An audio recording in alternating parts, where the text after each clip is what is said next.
It's Beer O'Clock, and it's the Beer O'Clock show where every week we take a selected beer and discuss all its ambery goodness. My name is Mark, and joining me is a little fella full of birthday cake, my beer mentor, Steve.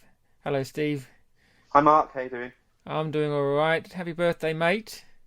Thank you. It was sort of a week ago now, but thanks anyway. It was 3 days ago at recording, so Yeah, be happy. Yeah. I'm happy. Well, yeah. No, I kind of officially finished my birthday celebrations on Sunday evening, so Fine. but hey, what Right. the hey? Thank you anyway. Fine. Appreciate Okay. it. Sure. Whatever. Also joining us is a beer blogger who I'm sure many of you have heard of and is hopefully wearing his trousers right now. It's at Total Curtis, Matt Curtis. Hello, Matt.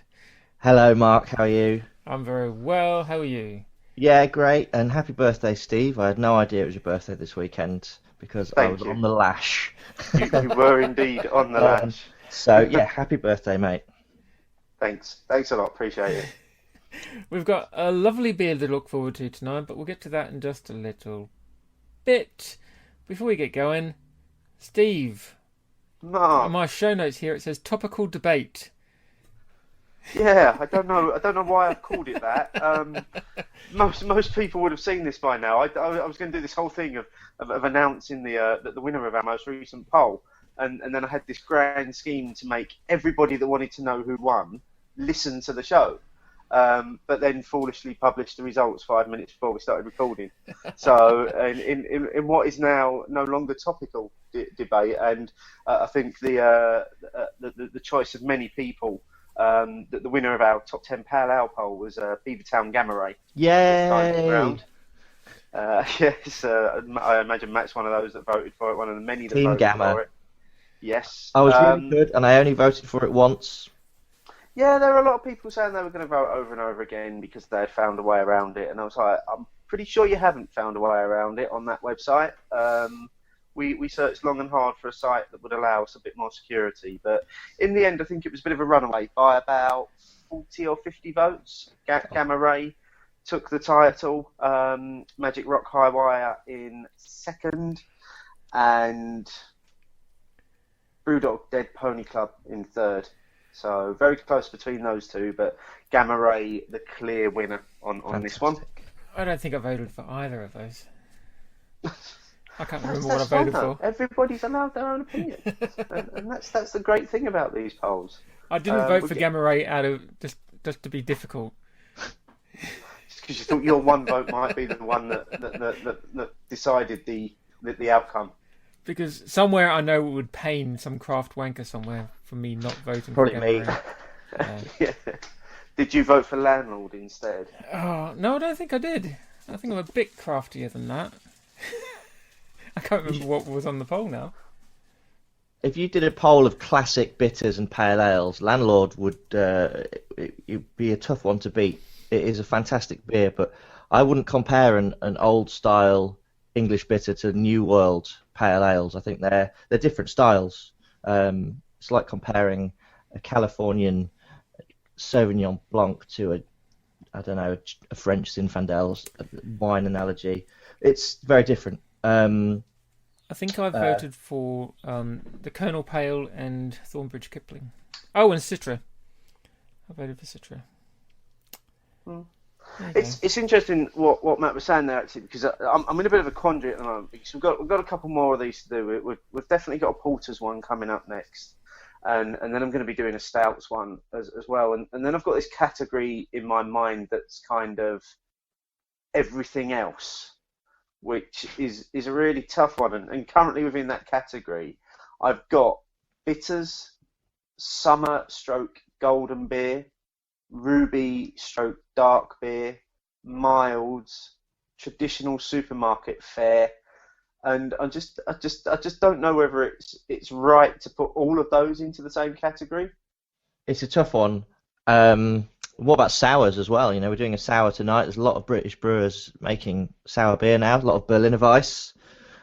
Should you have a sour category? Well, that's one I was questioning. I was also questioning whether there should be a barley wine category as well. Are there enough good British barley wines to make that a decent competition? I think there are. There's not a lot of the sort of modern craft breweries make them, but there's a lot of traditional barley wines.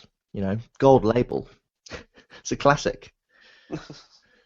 This Take could it on the this could bus just with run you. and run. Yeah. I just yeah, I don't know where to stop here. I'm going to have to definitely put some more thought into that catch-all category that I'm planning. Possibly. Yeah. Would welcome thoughts. If anybody wants to share their thoughts on Twitter, please feedback. What should we do with that category? If you can get that into 140 characters, I'd be impressed. I'd have a stout and porter category as one lump them together, and then maybe do a traditional British ales category, and then Okay. maybe do one that's open to all. It's a tough one. Got to get them all in before the end of the year. Yeah, I want to get them all in before the end of the year. The porters and stouts one's an interesting one because that's why I started with it. It was going to be a joint category, and then I split it, but I don't know why I split it. Maybe I'll go back to doing it as a joint category. Definitely overthinking this, I think. Yeah, that's the trick. That's the trick. No, yeah. Just go for it. It started off as a always bit do, of fun Steve. back in May with the IPA one, and it's all got a bit out of hand now. Anyway, let's move on. Okay. We Sorry, do welcome. boring you, am I? If you want to My send polls. If you want to send any poll chatter to Steve at Beer O'Clock Show on Twitter, please do. I'm sure he will lap it up. But let's go on to what we've been drinking in the last week of any interest. Matt, let's start with you, sir.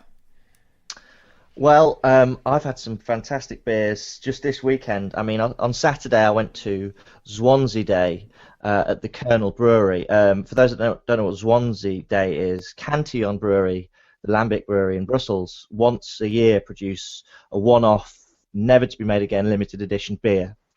And this year's was it was their Iris beer, but a Grand Cru, so 3 years old. Iris is their dry hopped Gurza. And they had blended that with some Creek, but just a little bit of Creek, so it had a sort of a ruddy brown colour. And then they dry hopped it with Bramling Cross, which is one of the best British hops, like full of blackberry notes, absolutely amazing. And it was harmonious. It was perfect. It was one of the best beers I've ever had. It'll ruin me for a lot of other beers, I'm sure. And it was a nice sort of like, it was busy, it was a good setting, just like utterly hardcore beer geeks in the Colonel at 8 o'clock at night. And they also had Cantillon Fufun on draft as well, and that's their apricot lambic, and that's again just stunning. They also had Steve, I know you like Magic Rock beer, and they had an 18-month-old Bretted Great Alfonso, their mango pale ale, which is doing the rounds. Oh, wow. And that was really, really good. You should seek it out. And I also drank a lot of Scar Brewing Modus Hopperandi and Lagunitas Little Something Extra at Camden Town Brewery's bar on Friday night, and they were on offer, and they're quite strong. And I was in a bit of a mess on Friday night and on Saturday night. It was one of those weekends. But yeah, very fortunate to try some absolutely exceptional beers this weekend. Very good. Stephen, what about you, mate? Can you match Matt's list? In stark contrast to that, at the same time that Matt was filling his craft boots, there was I on the other side of London in a family do in a Wells in Young's pub, where I got into a rather interesting discussion with the bar manager. I was chatting to him just about the beers that they had on offer, without trying to be too much of a craft wanker about it, just trying to let him know that I knew what I was talking about in terms of beer. So he then, out of nowhere, comes out with this peach of a phrase, "Oh, have you tried any of these craft beers?" And I thought, right, okay, I'm going to go with this, and I'm going to see where this ends up. So I said, yeah, I've had my share of them. He said, only we've got one on here, we've got this DNA on, which is Young's and Dogfish Head, which is an absolute pile of crap. Oh, I've had that. how Dogfish Head have put their name to this beer, I don't know. So I said to the guy, I said, no, I think I'll pass on that. Thank you very much. He was like, oh, but you've got to have it. Dogfish Head are a really well-renowned American brewery, and they've got really strong lineage of brewing craft beer. And I was like, yeah, mate, I know. I know a little bit about Dogfish Head. So he was like, yeah, you have to try this other beer of theirs. They do this one called Punk IPA. So at that moment, kind of stood there looking at him thinking, you have no idea, do you? You really have no idea what you've just said. I'm going to give the guy the benefit of the doubt. He may have been mixing up the word dog in what he was saying. So I then felt as I just had to correct him and say, no, actually, they don't brew Punk IPA. That's Brewdog. That's somebody else altogether. But this then just proceeded throughout the night, and he continued making it to himself all night long. He was telling me how he's a bar manager from a cocktail bar, and that's his background. So I might forgive him for that as well. But it was the moment at which he was balancing a wine bottle on his nose while his bar assistant was videoing him rather than serving the punters that kind of made me realise just what this guy actually was. But yeah, so I didn't have quite the belly full of great beer that Matt was having over the other side of London. I ended up with a couple of Young's offerings. In fact, I ended up with purely Young's offerings, finishing with their London Stout, which apparently has been brewed to rival Guinness, because dependent on what story you believe, either they wanted their own version rather than stocking Guinness, or they've fallen out with Guinness and Guinness won't let them stock them in their pubs anymore. So it's one of the two stories. At least the barman was making an effort to engage with his punters, which is always a good thing. It was, and you know, I mean, clearly they've been through some sort of, I was calling it a craft awareness course on Saturday night. I'm wondering if this is what major breweries are now doing with their staff. Let's put them through a craft awareness course. Maybe you got his pamphlets mixed up. I think some of it was a case of confusion, but clearly the whole conversation was initially geared towards selling me DNA and trying to get some of that in me, and I was just having none of that. I was like, no, mate, I really don't want that beer. Thank you very much. So, yeah, kudos to him for that. But then, as I say, the point at which he was more interested in balancing a wine bottle on his nose than serving the guests was a bit too much for me. Well, he sounds nicer than the twat who served me a Brewdog. He was a complete twat. Anyway. Yeah, did you not have a good experience in Shoreditch, mate? Because you went there last week, didn't you? Yeah, I went there on Tuesday. It's not a bad place. It's not a patch on Shepherd's Bush as far as ambience and seating goes, but it's nice enough. What I've found, if you're with a bunch of non-craft wankers and you get yourself a flight of thirds, they think you're a wizard. They were amazed that I brought out this little board with 4 little glasses on it, and they're like, "What's that?" It's beer. It's a taster. Yeah. So they started calling it my buffet of beer. So that was quite nice. Anyway, let me tell you about my beers. I wanted to go for a flight of the Russian Dole, but they were out of the pale in the IPA, unfortunately. So I went from weaker to stronger, and I got a third of the Wee Urquell, which is Stone and Brewdog, I think. Semiconductor IPA from 8 Wide, then the Russian Dole Double IPA, and the Russian Dole Barley Wine. That barley wine was my favourite. It was really nice, really strong. Double IPA was disappointing. It's interesting. There's been a lot of the Russian Doles have been definitely doing the rounds this week. There's been a lot of people drinking those. I've noticed. I mean, I went through the 4 of them on Thursday night, and I actually thought from the 4 that the barley wine was the standout beer of the 4. I don't know, Matt. Have you had them yet? I've not tried them. I need to pick up myself a 4-pack before they all go. I really want to try them. I need to swing by Bottle Dog and grab some if they've still got any left. So I've I've just got so many of like beers I want to try. It's like fitting them in and like having a sort of grasp on normality at the same time because you're drinking too much craft. Maybe we just need a craft amnesty at the moment. Can Yeah. breweries just stop brewing good beer for a month and just let us all catch up? That's what we need. Yeah, got to tick them all. Yes, Yeah. every one of them. But that barley wine, yeah, it is quite nice. Anyway, Steve, have we got some news, Mark. mate? I've got some news. Yes. All right, here's your pips. Beep beep beep beep beep beep beep beep beep beep beep beep beep beep. Okay, first up this week in the news. Remember earlier on in the year, I went to an event called the Summer Brew Fest, which was held at London Fields, which was where I first discovered the 5 Points IPA and fell in love with it. Well, the guys that behind that are coming back again. They're doing a Winter Brew Fest, Friday the 7th of November to Sunday the 9th of November at a place called BL-NK.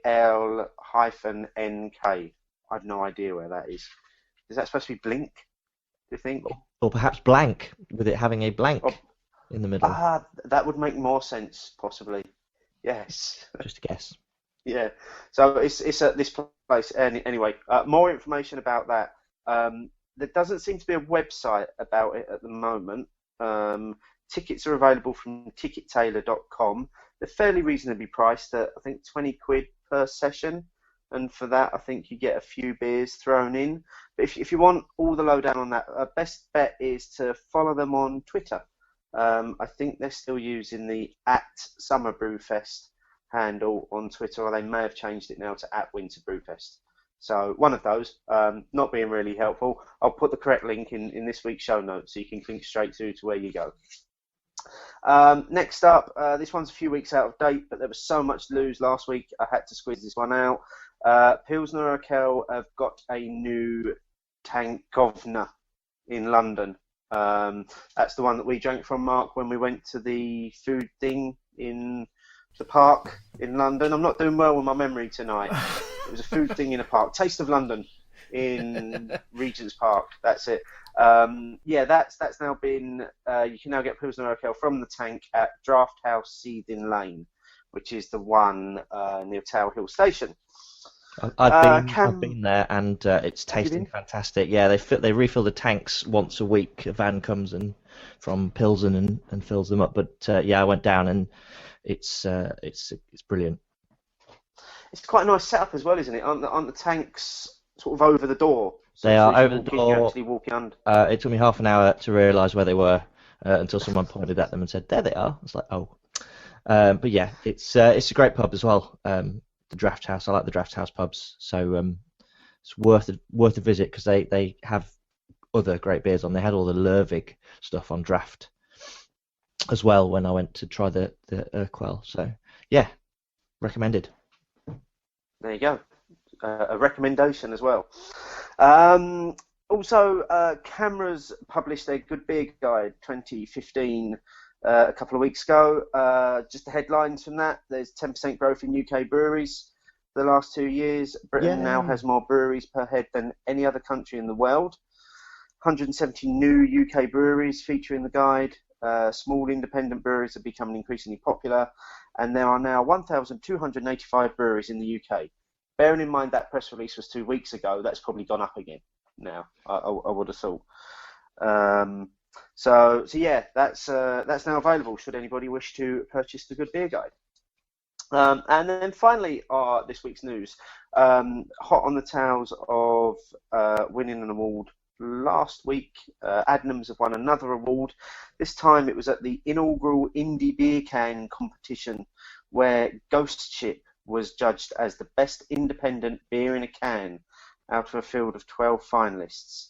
Second place went to 13 Guns from Thwaites, and third went to Breakfast Stout from Arbor Owls. Now, Matt, you was at this event, wasn't you? I was there with a few other beer bloggers, beer writers, people in the industry, and yeah, it was. It's a deserving winner. It's a solid beer. I thought personally it was because a lot of the beers were canned especially for the competition. The Arbor Breakfast Stout was actually my favourite, and the cans looked amazing. A lot of the labels looked great, transferred on to can. Yeah, it was the two established canned beers were the winners.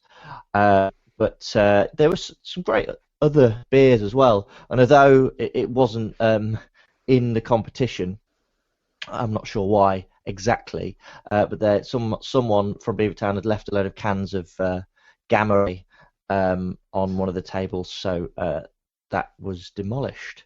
But yeah, it was interesting. If there's a lot of companies there that are trying to start mobile canning lines, that sort of brewery brews a batch of beer and they rock up and they can the beer. The cans had these sort of wraparound labels, so potentially that means they can make smaller batches, because usually when you order cans you have to order loads, and small breweries can't do that. And the cheap machines aren't very good, so you have to invest in a decent canning machine, because you need something that's going to give you a good airtight seal. So that's why they cost money. But hopefully it means we'll see more beer in cans, and I'd like to see Arbor Breakfast Stout in cans all the time. I've still got one that I may have brought home with me in my fridge.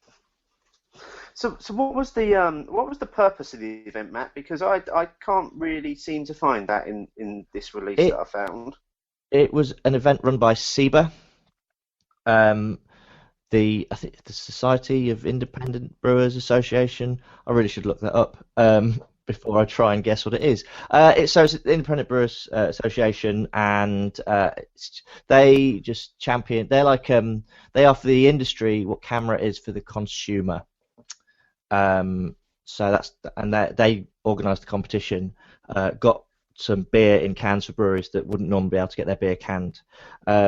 So I personally think these events, it's very much, thanks to my blog, I do get invited to a few things like this, but I think it was a bit too behind closed doors, and they should have been a bit more transparent about what it was and why certain breweries weren't allowed their cans in the competition.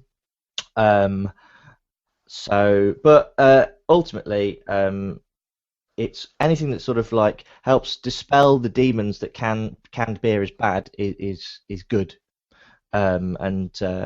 So there is some good of it, and hopefully if it does carry on into another year, it'll be a bit more open to all, and more people can experience these canned beers, and hopefully the beers themselves will get canned permanently.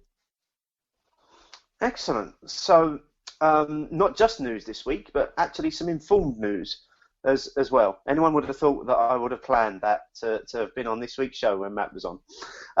So yeah, that's the end of the news this week. Cool. All right, well, let's get to this week's beer then, which Matt himself has kindly provided, and thank you very much. It's a lovely little label, I have to say. It's Rodenbach Grand Cru, imported from Belgium. It is a 6.0% ABV, and apparently it's a sour, and it's got a little foil top. That's all I know about this beer. Would you like me to tell you a little bit more about it? That would be amazing, Matt. Thank you very much. This is a Flanders Red, Rodenbach Brewery. They've been around since 1821, but the modern incarnation, they're owned by Palm Breweries, which is a Belgian sort of conglomerate, a big brewer. It's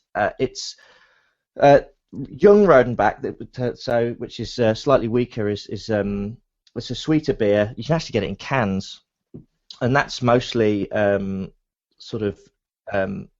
the young beer. And what they do is the beer is aged in these huge wooden tanks called foeders. Americans call them foeders, which is not how you say it. It's a sort of French word, foeder, and it's a wine vessel for aging wine, sort of big oak tanks.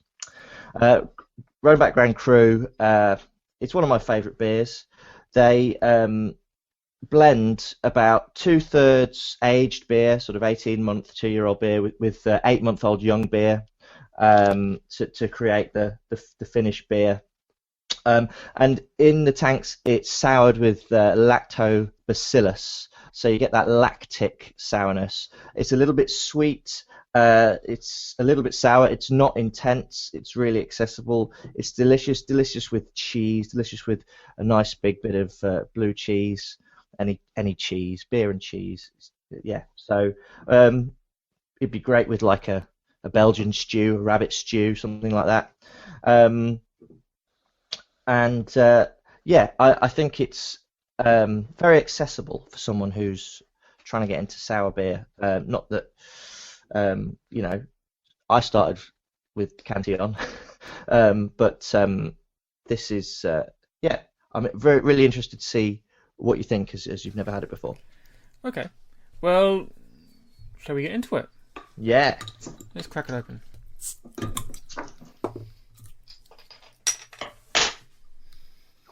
Ooh. Very interesting nose on it. Yeah, it's it's kind of fruity but not at the same time. You get a lot of that. You get a lot of that lactic character. You can almost smell the sourness. If that makes sense, it sort of like makes the sort of your cheekbones curl as you get a big smell of it. And it's got a slightly white winey champagne-y.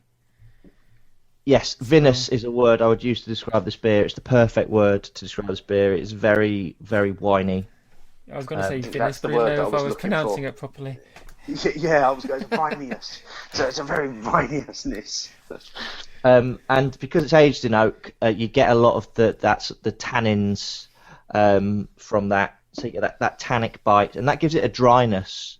So it's very moorish. You'll find that you'll race through it because it's super easy to drink.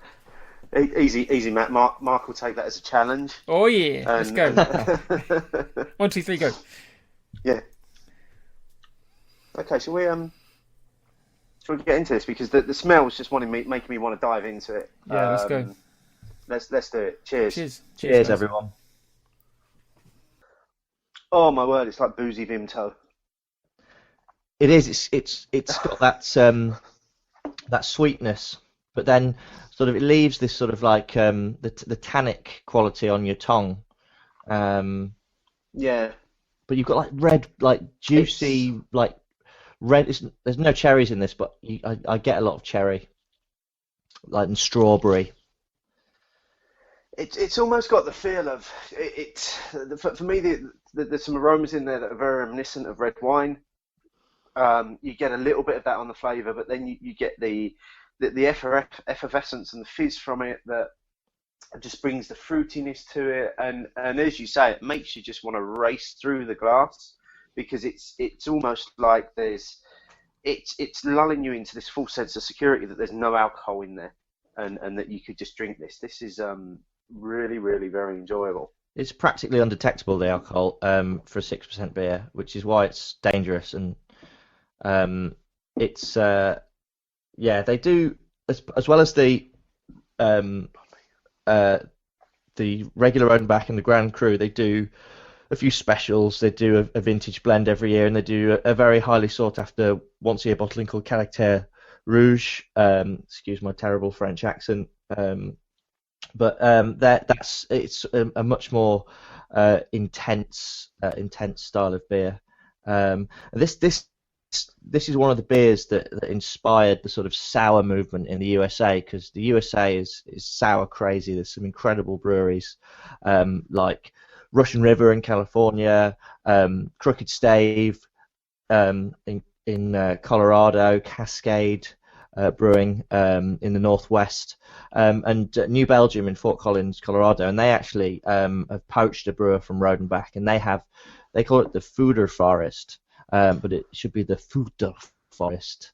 But they make a beer called La Folie, which is basically Rodenbach Grand Cru on steroids. If anyone was sat near me at GBB, I had a bottle in my bag, and I shared it out with a few people, and it went down very well. why bring beer into GBBF? People say it was like it was burning a hole in my cupboard and I wanted to share it. That's why. But this is very interesting because it's definitely you see a lot of British craft breweries doing saisons, tart saisons, Berliner Weiss. I think there's the Brodies. They did an Oud Bruin for their Bunny Basher. But there's not a lot of British breweries doing Flanders Red style beers. It'd be great to see a British take on this. Like, you can just imagine someone like I don't know, Burning Sky, just fill a vat or a red wine barrel with this, and then dry hop it for a twist, do something a bit different. So yeah, but it's definitely a beer that's inspired sort of a movement and a style, a sort of evolution of a style in the United States and all over the world now. You can't go to many countries that don't have a little brewing scene. Well, but by all accounts, the roots of this beer are based in Britain, according to the little bit of history that I've read this week. Apparently, Rodenbach visited. The suggestion that he may have visited Green King in Suffolk, where the soured, strong Suffolk ale is brewed, to get some of his ideas for his beers. But it then goes on to say that it would appear that Rodenbach have rewritten their own history books to say that there's nothing in the archives suggesting that he ever visited Green King, and it was more likely that he went up north somewhere. I find that quite interesting that Green King have been possibly cited as the basis for their beers. I would imagine that as Rodenbach have grown and the beer now will be nothing like the beer brewed in the 19th century, especially with modern brewing techniques added into the mix. But there is a lot to say that Flanders red ales and Flanders brown ales were inspired by London porters, the dark beers. So it's very likely that the base beer was inspired on a visit to London and the dark beers and a lot, back in 1821 when Rodenbach started, you didn't have the know-how to sterilise brewing kit that we did these days. So people didn't know as much as they do now about bacteria and wild yeast. So it's very likely you could have had a sour stout and thought, I bet that would taste great if I aged it in a giant wine vat. And they did, thankfully, and we've got this fantastic beer as a result.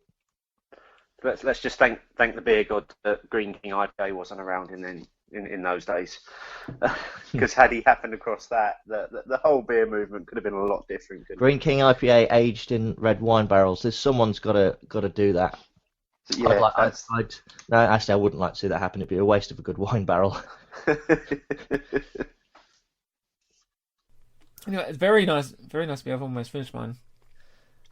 Mark, I understand you're like not a huge sour fan. I actually really like sour beers. I've only had a few. I had the Colonel London Sour, which is one of my favourite beers now, and I've had a couple of others, I think.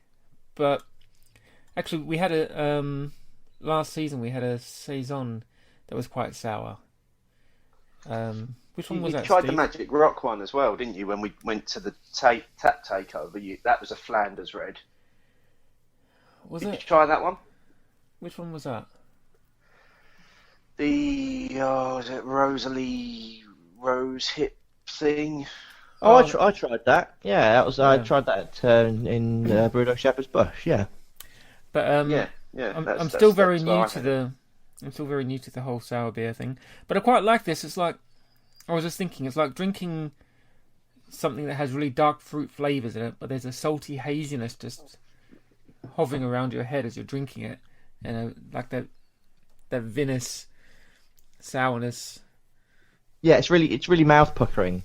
I can just imagine that with a lovely slab of Stilton, and then wash it down with that sweetness and the bitter tang of the cheese with the bitter sweetness of this. It's a great combination. That's a perfect combination. That is. I don't have any Stilton. I've made myself quite upset. I'm beside myself. Maybe we should have thought about that before sure. we got ready for tonight. Get some Stilton in.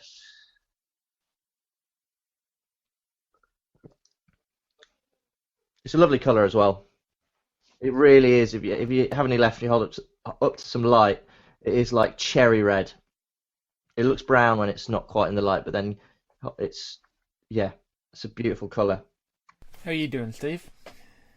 Yeah, I'm doing fine. I've got a bottle of the normal Rodenbach here as well. Oh, that's right. You're doing a double tasting. So I'm doing a comparison, and I'm not liking the normal Rodenbach as much as I'm liking the Grand Cru. It's quite sweet, isn't it? Yeah, it's sweet. It's not got. I think it's not got that fizz and that tangy edge that the Grand Cru's got. It's got a lot. The finish is a lot more bitter. It's not quite as sweet as the Grand Cru. Actually, beginning to regret doing them both now, because one of them is going to be a struggle to finish. It's interesting that they're essentially it's the same beer. Just one has had time in oak and it's maturation. It's had more time for the little lactobacillus beasties to sour it. But I think it's one of those. It's one of the original barrel-aged beers. I'll agree with you that I wouldn't actively seek out the regular Rodenbach, but the Grand Cru is one of those beers that generally I have a couple of bottles in because it's actually really good value for the sort of quality it is. But I'd agree with you. I'm not. I don't think the regular is a bad beer. It's just a bit too sweet for my palate. Yeah, it's not. I'd agree with what you said there. I don't think on its own. Maybe had I just drunk that on its own and tried it on its own, I might have been fairly happy with that. But doing them side by side, it's a very poor comparison to the main beer that we're reviewing here tonight, which is the Grand Cru. It's kind of cool you can get the regular one in a can, though. If they canned Grand Cru, which would be a bit sacrilege because it's a bit too posh to be canned. Is it possible for a beer to be too posh to be canned? I wouldn't say that to Oscar Blues, who can everything. But I'd probably ruin myself if this was just in canned. I'd just be like, "What's that you're drinking, Matt?" That's just Coca-Cola. Like hiding the big R. Yeah. Matt, this lactobacillus that you're talking about, is that the yeast? No, it's a type of bacteria, and I have a little bit of research to make sure I get my facts right here. It is it's a bacteria. It's part of the Saccharomyces cerevisiae. That one. Right. That one.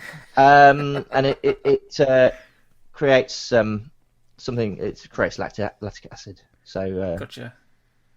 It's a bacteria, and it's a good one. It's the same sort of thing that makes milk go sour. You make yogurt with it. Okay.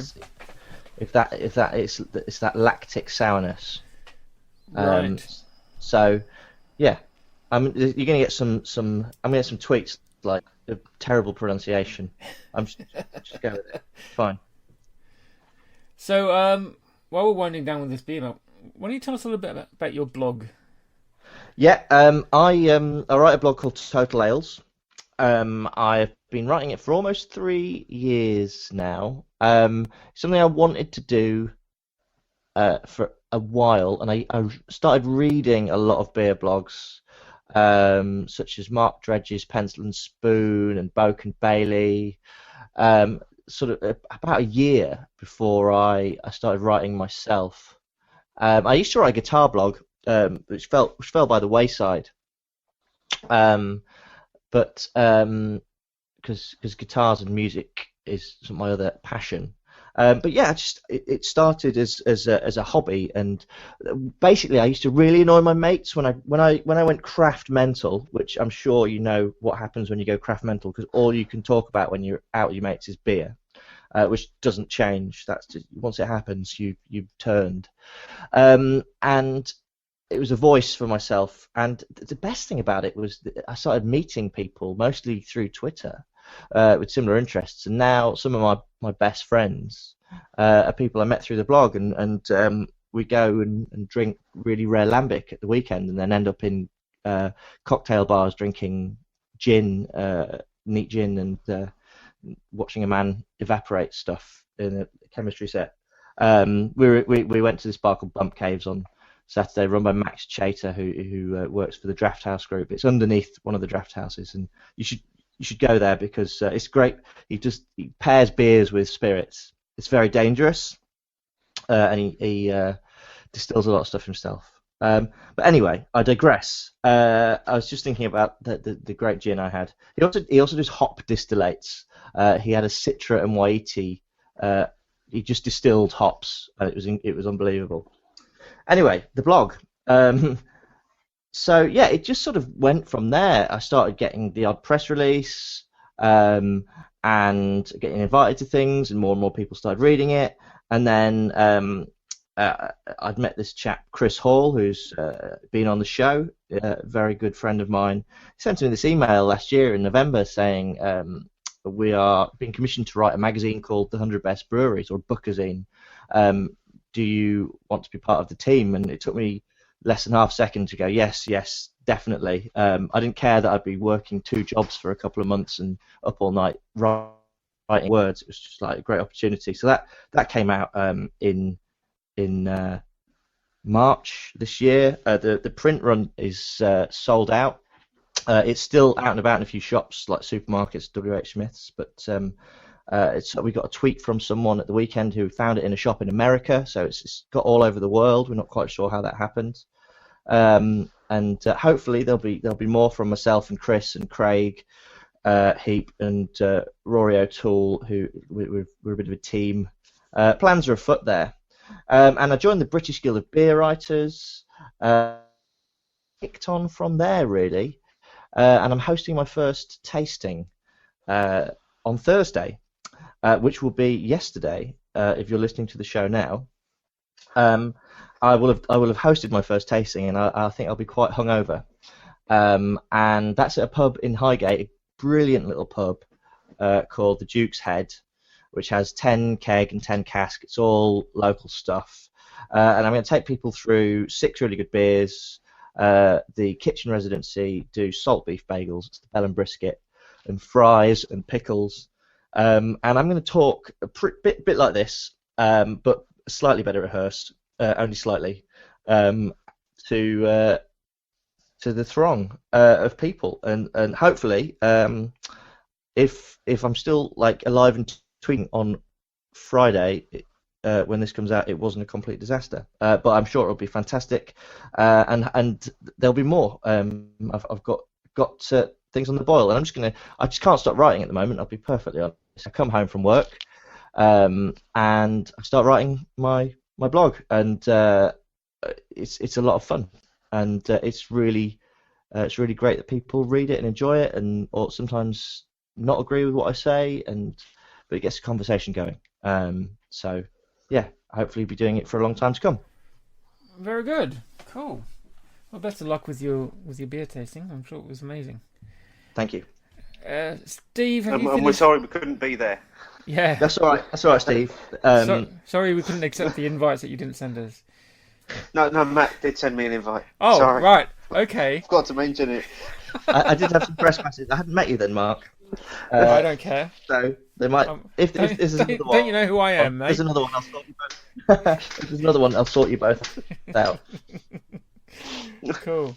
Steve, I take it you've finished your Grand Cru now, mate. I've not, mate. I'm still enjoying it because I've been savouring mine. I've still got half of mine left. I finished mine ages ago. Yeah. Bloody hell. I've still got some of the other one as well. So I have been, and I've just been listening to Matt speak there, and one of the things that I think is brilliant that I can truly appreciate what Matt says there about the amount of people that I've met as a result of doing this, and the people that are now considered friends that I'd go out for a drink with. But just listening to Matt speak there is actually just like reading one of your blogs, mate. It's just like the stuff that you write is just so easy to read, and it takes you on this journey, and it's just really, really great writing, and I enjoy reading your stuff, and it's great that you've given up the time to come on the show as well. So I do appreciate that.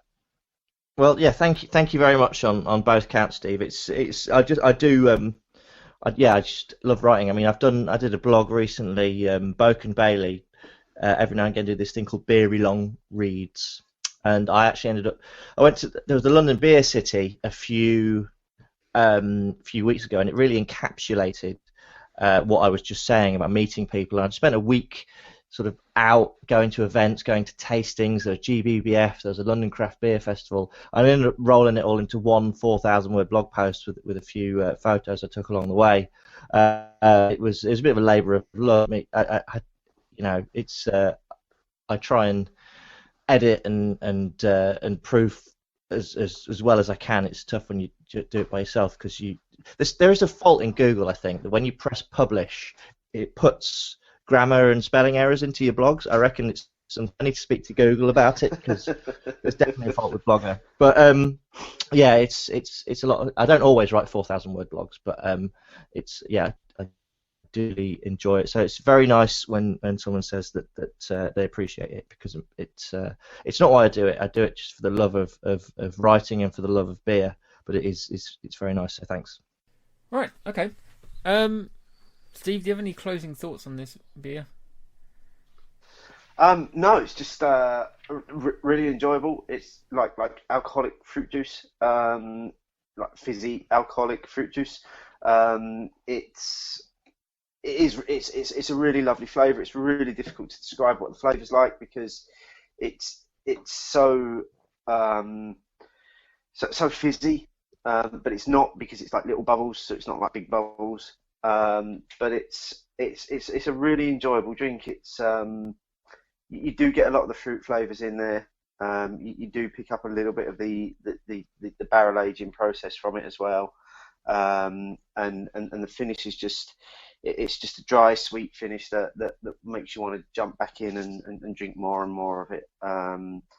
Compared to the other version that I've been doing, it's a world apart. I'd probably recommend this one over the other one because they've probably both got their place if you were drinking them on your own, but doing them side by side, the normal version easily falls by the wayside to the Grand Cru. Interesting. Okay. Yeah. Cool. I agree. I have to say though that when you were saying it's quite Moorish, I was going, okay, we'll see if it's quite Moorish. But as soon as I started drinking it, it's got such a smooth, dark, sweet mouthfeel to it, and it just, I had to stop myself from drinking. I would have taken it all down in one, I think. Yeah, it's very dangerous. It's the tannic bite. It's that finish for me, that oakiness. It's almost like a vanilla-ness. It's got this lovely soft texture, and yeah, it's I've had lots of training, which is why I've still got some left in my glass. It's an overlooked beer because it's not super craft. Well, it's proper craft, but it's not like screaming and shouting like a trendy young craft. No, it should be. I think everyone into beer should try this beer.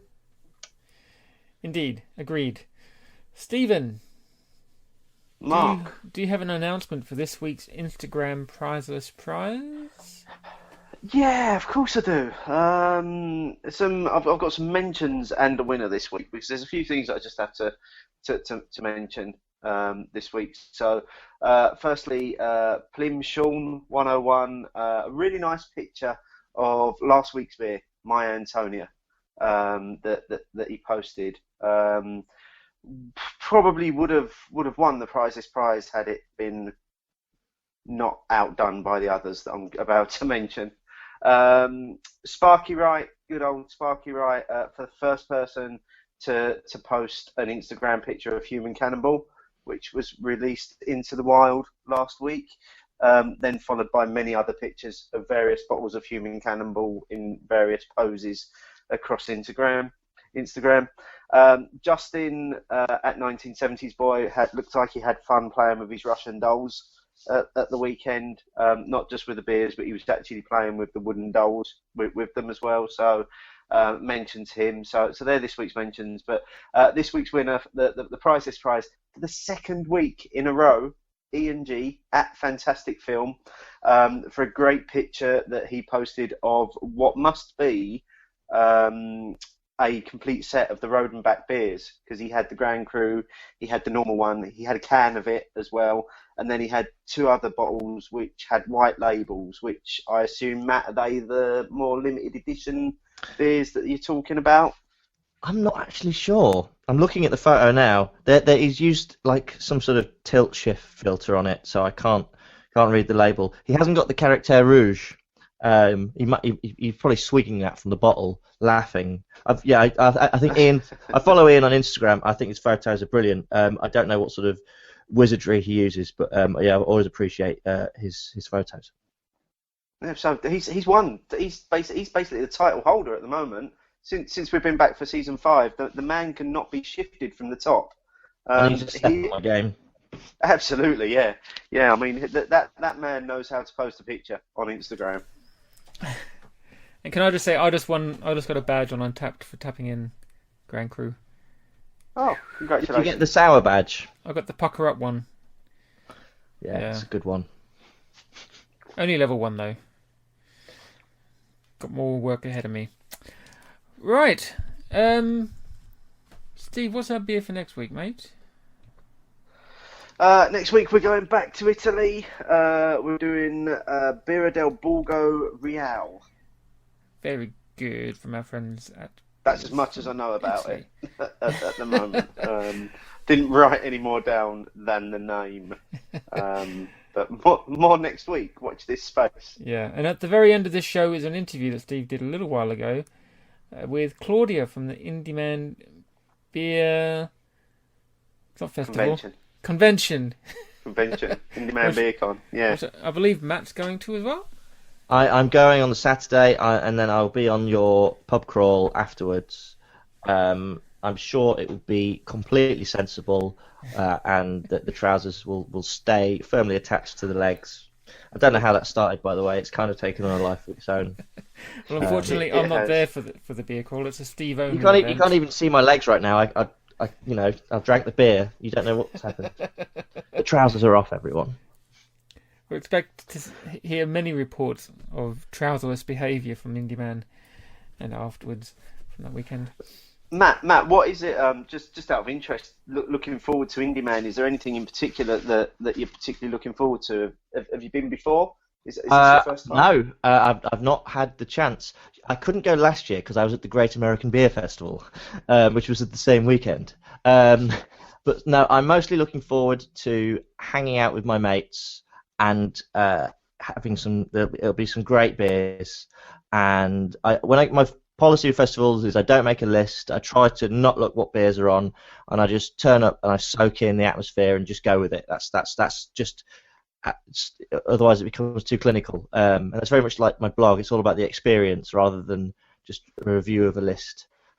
So, yeah, but mostly hanging out with people and drinking what I'm sure will be some great beers. And also checking out Manchester itself, because I'm sure it's got an amazing scene. I can't wait to go to the Marble Arch and Port Street Beer House and all those places with our guide, Connor. So, really, really looking forward to it. Yeah, the evening should be good. Not wanting to take anything away from the festival because I'm sure it's going to be amazing. But I am also looking forward to Connor taking us around Manchester. So I know it's actually in a swimming pool. In a swimming pool? Yeah, it's in a swimming pool. And Claudia does talk about that in the interview at the end. So make sure you stay tuned for that because it's quite an insightful interview in terms of some of the stuff that's coming up at this year's Indy Man. Right, let's wrap this up. The Beer O'Clock Show is proud to be supported by Ales by Mail, your premier destination for bottled real ales delivered direct to your door. Visit alesbymail.co.uk and use the code BOCS10 for a 10% discount across their range. You can find us on Twitter at Beer O'Clock Show. The website is beeroclockshow.co.uk. Untapped at Beer O'Clock Show Steve. I'm there at Roku. I'm on Twitter at Roku Beer. And Steve is on Instagram at Beer O'Clock Show. Matt is on Twitter at Total Curtis. And your blog is at what address? It's Blogspot, totalales.blogspot.com. I'm also on Untapped at Total Curtis as well, if you are Untapped person. And you're on the Instagram as well, aren't you, Matt? I'm Total Curtis everywhere. Total Curtis everywhere. Google it. Cool, that's it. Thank you very much, Matt, for joining us. Wait. Sorry, no. I just why Total Curtis? Where did the name come from?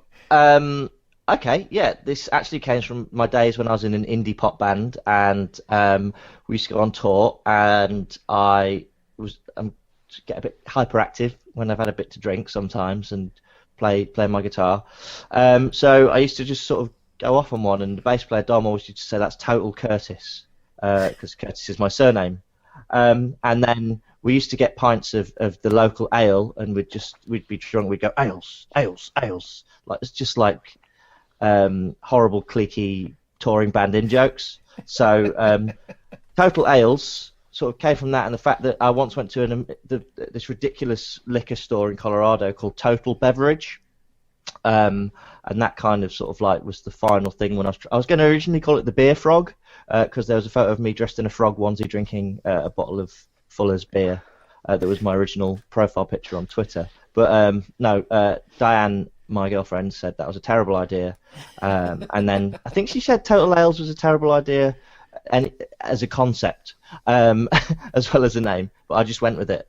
So yeah, it's kind of like that. It's also kind of like a homage to the PC, like Total PC. And like all those, yes. like those classic like computer magazines that would total something, Total Angler, Total Crochet, Total Film, Total Yeah. Very good. Well, that's it. Thank you very much, guys. Thanks, Matt, for joining us.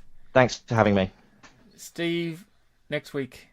There's just one more thing to mention, mate. Go Sorry. on. I know this could be the show that never ends. Just to say, this weekend we are recording a collaboration with the guys that do the RG podcast. It's essentially going to be one of their podcasts with us interjecting about beer.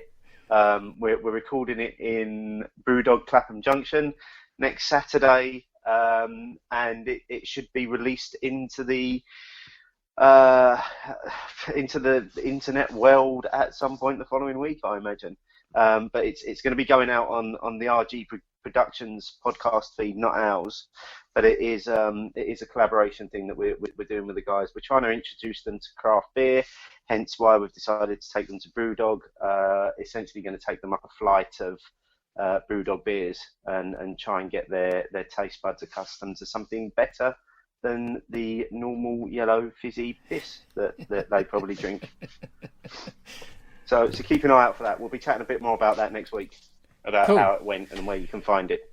Okay, are you done now? Right, now you can finish, Mark. Yeah, you can finish. You can do your wrap up. Yeah, you can finish now. Right. Until next week. Highlight of Steve's week. What? You're not even letting me talk anymore? Is that it now? That's it. Cheerio. Okay. Bye-bye.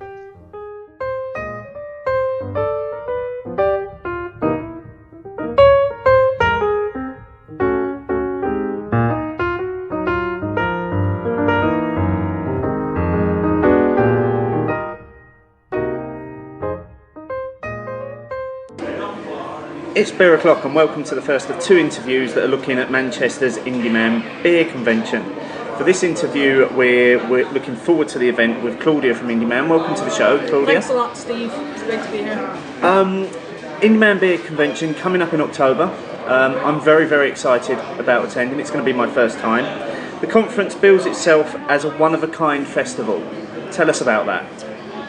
Well, we really started, I guess Johnny, who came up with the idea, went to Copenhagen beer celebration in 2012, and I think he and Will, who was running Port Street at the time, were blown away by the beers and just sort of the idea of having a festival that had keg beers, first of all, but was also just aimed at, I guess, a broader audience, really, trying to get more people interested in beer, and showing that, you know, beer is not just your 4% bitter, you know, for some old bloke somewhere in a pub. You know, that still has its place, but so that was really the inspiration.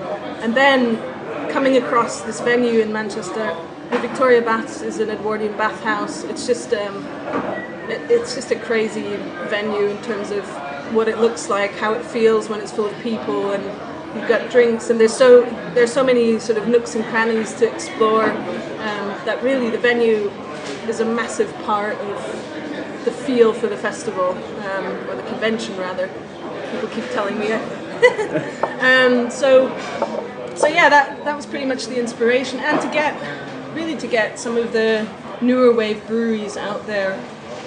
In the first year, you know, we had Thornbridge, Summer Wine, Magic Rock, showing off most of their keg beers, really. And then last year we kind of, from the feedback, decided, well, let's mix up the keg and cask. Let's not split it into different pools, because that's what we did in the first year.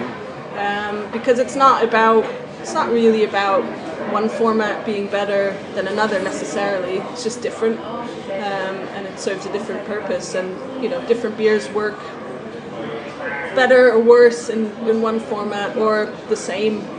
So yes, and then we just decided last year, well, we'll add more people into the mix as well and get some of the international folk involved, and that went down really well. I mean, I think one of the stars was really Bruno from Toccolmato sent 2 casks, one of Zona Cesarini and one of Rehop, and people just went absolutely mad for it.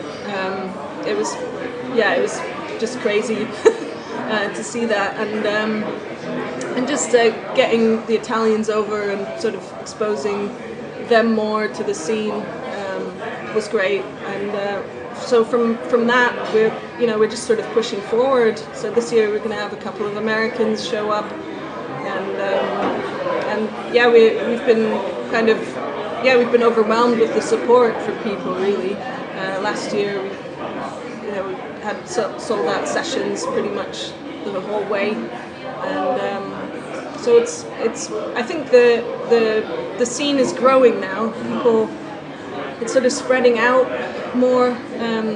Last year we had, you know, birthday parties turning up, groups of people who were not necessarily, you know, hardcore beer geeks in any way, and they enjoyed themselves because, again, I think because of the venue and sort of everything that we put into it. We had street food vendors, because that was the other sort of thing, thinking about, you know, what our beer festivals mostly like in this country. Well, usually the food side is sort of neglected and not that interesting, so also doing the beer and food matching, it's gotten, you know, more people interested in how the flavors work, and realizing that, you know, good beer can really accompany and make a meal as opposed to wine. So that was really the approach, and this year we realized there's a certain amount of expectation and even pressure to make sure that it's as enjoyable for people who've been there from day one, but also that people who are just coming into realizing what beers are out there, that they enjoy themselves as well.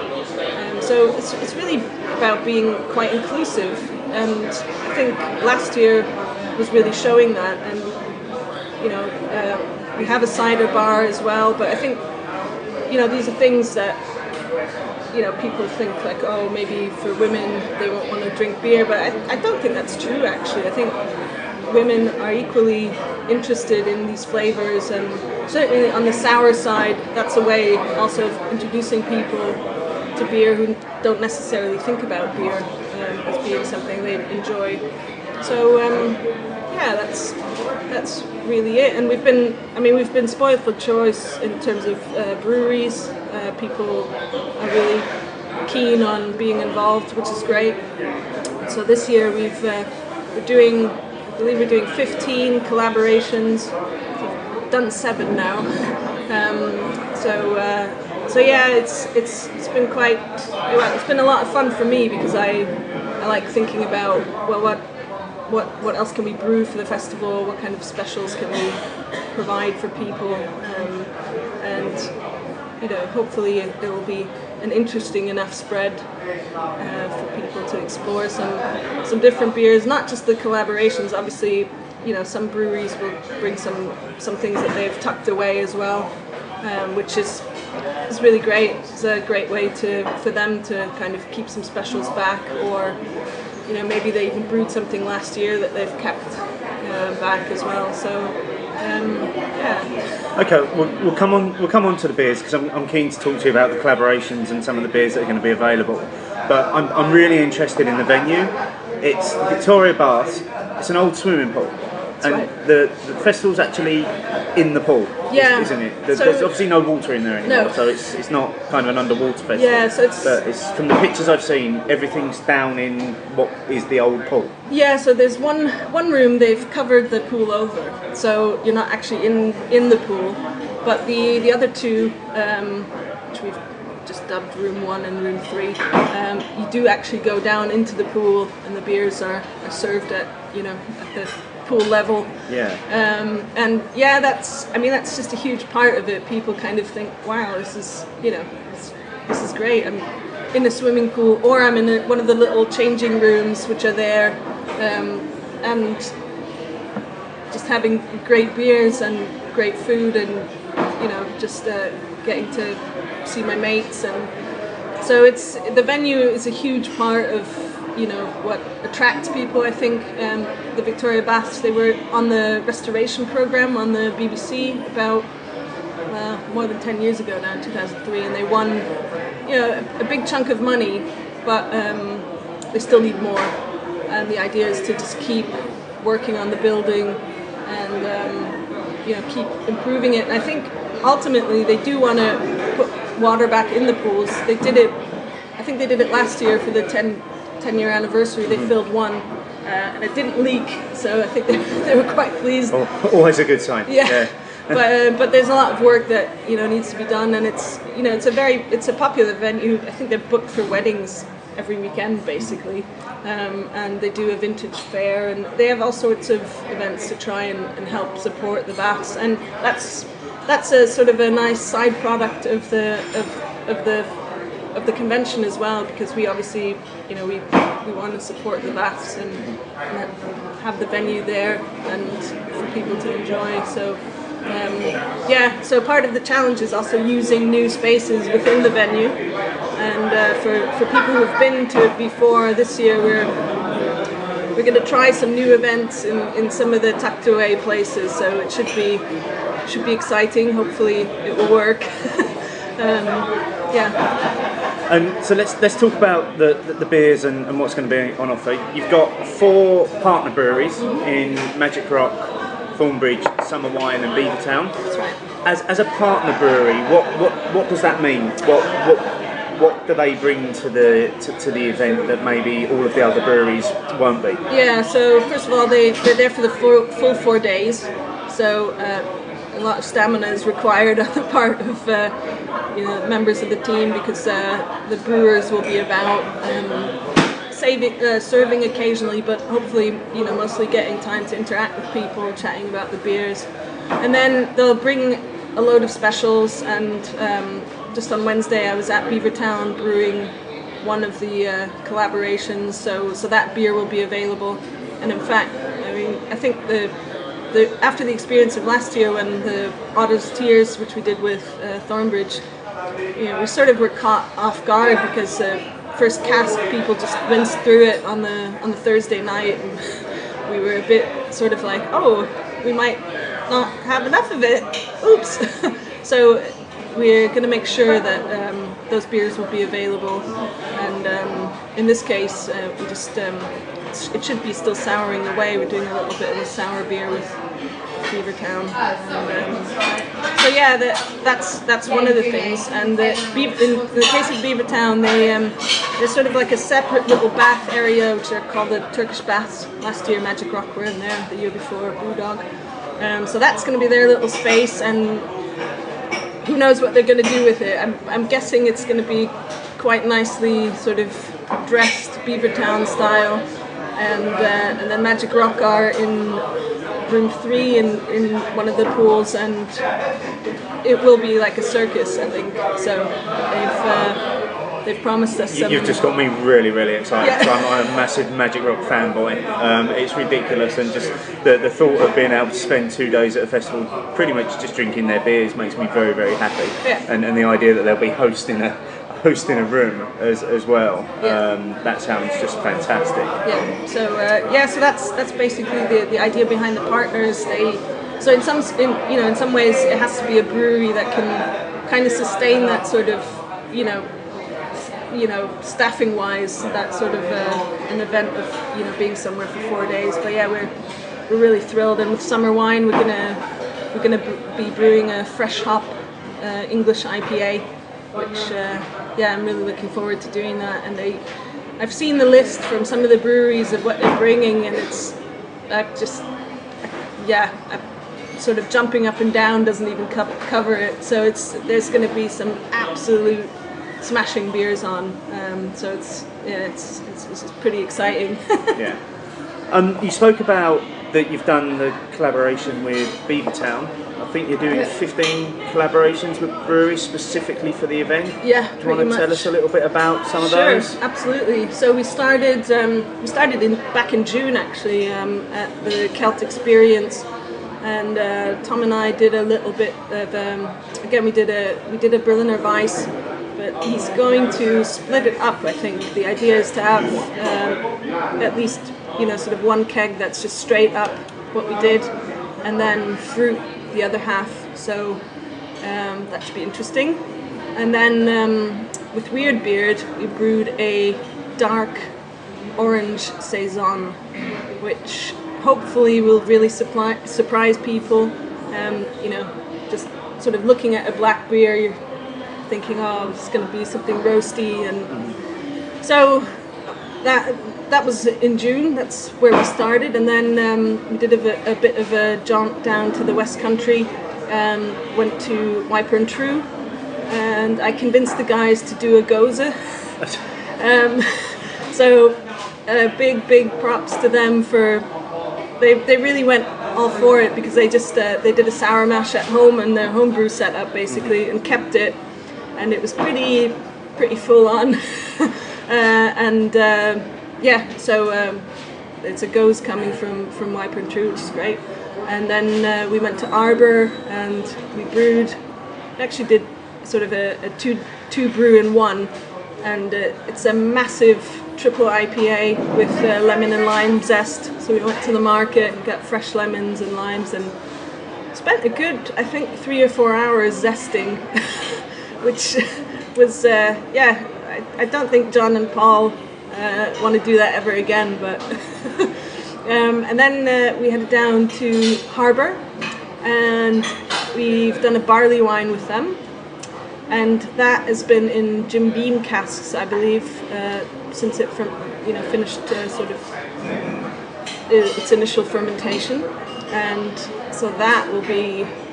Yeah, I'm looking forward to seeing how that tastes by that time, and they're bottling it in quite nice little bottles as well. Don't know if they'll bring some of those, but they'll be available at some point.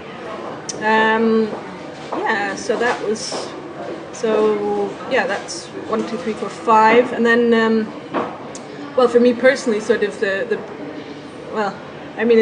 it's all been sort of a lot of fun trying to think about different beers and how to make it interesting. I went over to Toccomato in Italy and visited Bruno, who's I think one of the beer scene's nicest people and enthusiastic about the beverage, so we brewed I sort of wanted to brew a really super hoppy red ale, and that's what we did. So I'm looking forward to that. It's got 6 different hops in, and I don't know what they ended up deciding in the dry hop, but so that should be good for the hop heads as well. How much of the collaborations are what you want to brew, and how much is what they want to do? Yeah, it's a bit of a give and take. There's a lot of sort of emails flying around. Oh, what do you want to do? Let's do you want to do this? Do you want to do that? So it's been I think in some cases, like with the Goza, that was definitely, I was like, do you guys want to do that? And they were like, okay, yeah. So a lot of it is sort of me thinking about what we already have and saying, well, it'd be good to do this as well, to because we don't just want super strong beers, we want some low ABV beers too, but because it's all about balance really in the end.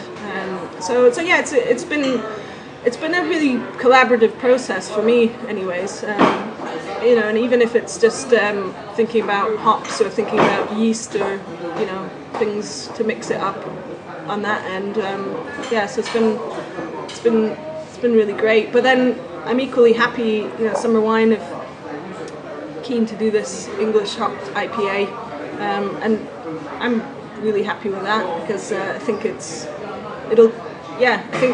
not what people necessarily expect of them, and it's also a chance to sort of use local ingredients, something that's sort of going to be ready in September, and that's great too.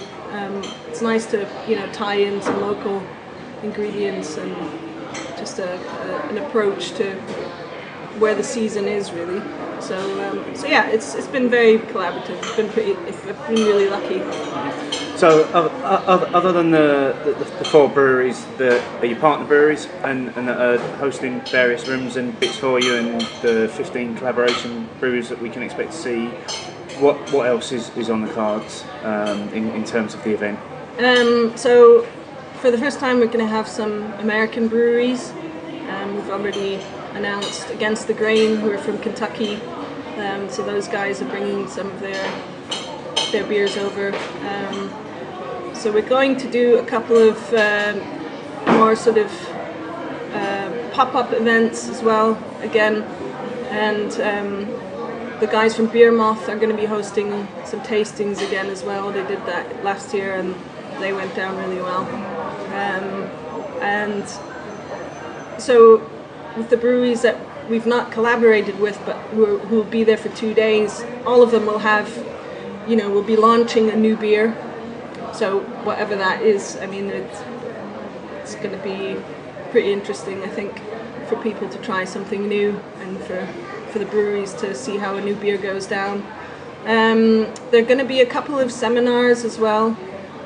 Still sort of trying to confirm all that, but so hopefully those are interested in some of the processes will be, happy to attend that. And then obviously the beer and food match meal. A couple of weeks ago we were trialing the food, and it was pretty outstanding just to see how the beers and the food were sort of flowing together in a great way. So that's pretty exciting. We have a couple of new snack people who are going to be touting their wares, which is, I think, is sort of responding to what people were saying, like they were really happy with the food, and I think this is true, as you're sort of trying a lot of different beers, you might just want like a little snack along the way. So we're going to have those guys involved, and also there's a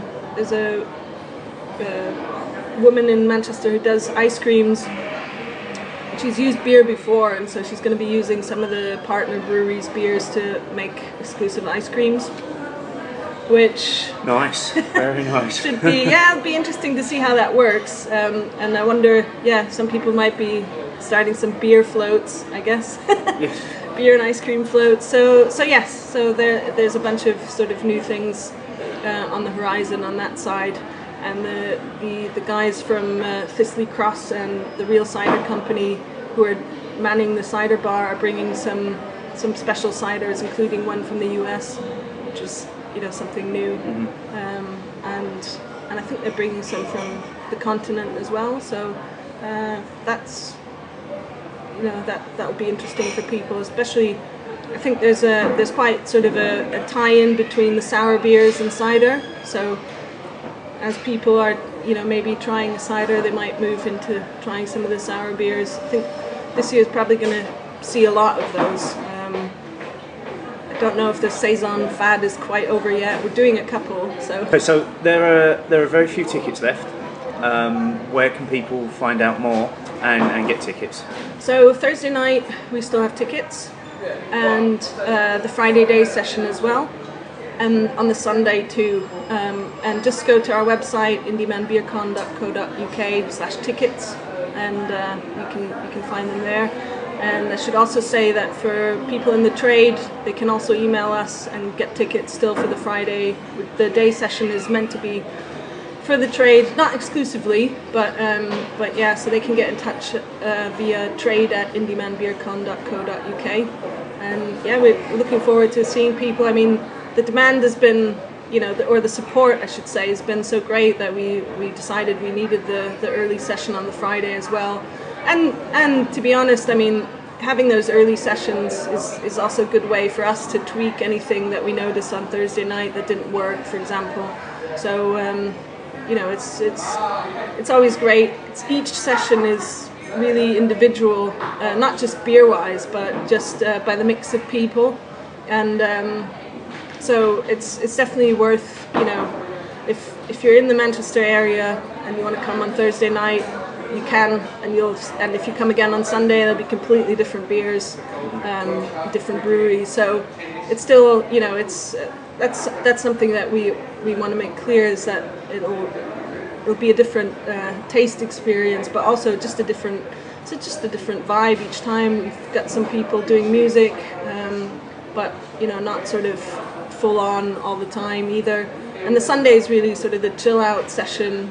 DJ in the room where Magic Rock will be, and just a way for people to wind down after a big beery weekend. So, and that's one of the unique things about the festival, isn't it? That the breweries that you've got tend to only be you bring them in for a day, and then you've got a different set of breweries that are on a different day. So people that maybe are there for the weekend are getting a range of beers, rather than just having the same beers from the same brewery over and over exactly. again. So Thursday, Friday, those most of those breweries will be there those days, but they're going to change their beers as well. So basically, the remit was, if you're there, you're going to be there for 3 sessions. Make sure that you've got enough beer that's different for people to experience, and so yeah, it'll be there'll be something new each day to try, certainly.